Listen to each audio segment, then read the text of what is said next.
1990-cı ildə Bakıda həyata keçirilən hərbi təcavüz ssenarisi Kremldə düşünülmüş şəkildə hazırlanan qanlı yanvar olaylarına ilk siyasi qiyməti milli lider Heydər Əliyev verdi.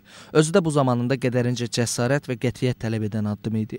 Ulu öndər Bakıda gecə törədilən qırğının ertəsi gün Azərbaycanın Moskvadakı daimi nümayəndəliyinə getdi. 20 yanvar gecəsi Bakıda baş verən faciəni soyqırım Mikhail Qarbaçov rejiminin iri miqyaslı və insanlığa qarşı terror aktı kimi qiymətləndirdi. Milli lider cəsarətli çıxışı ilə ölkəmizə qarşı yaradılan informasiya blokadasını yardı. Onun fikirlərinə dünyanın aparıcı və nüfuzlu mətbuat orqanlarında xüsusi yer verildi.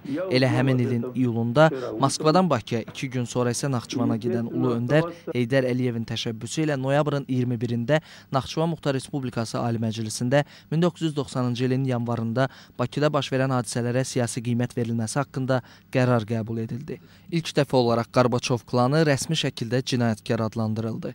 Ümummilli lider Heydər Əliyev xalqın təkidli tələbi ilə ölkədə ikinci dəfə hakimiyyətə gəldikdən sonra məsələ yenidən gündəmə gətirildi.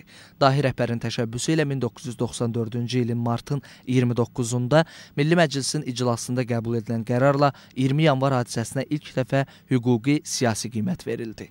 Ulu öndər bu həqiqəti daim dünya ictimaiyyətinə çatdırmağa çalışırdı.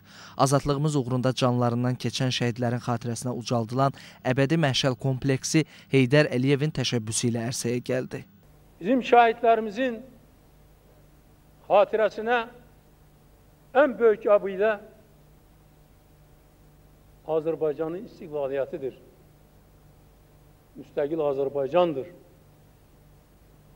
Hüquqi, demokratik, dünyəvi Azərbaycan devlətidir. Və Azərbaycanda gedən indi müsbət proseslərdir. Ulu öndərin siyasəti bugün də uğurla davam etdirilir.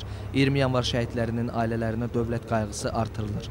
Prezident İlham Əliyevin sərəncamı ilə bütün şəhid ailələri prezidentə qayıda alır. Ehtiyacı olanlar yeni mənzillərlə təmin edilir. Vətənimizin azadlığı, ərazi bütövlüyümüz uğrunda şəhid olanların ailələrinə daim qayğı göstərilir.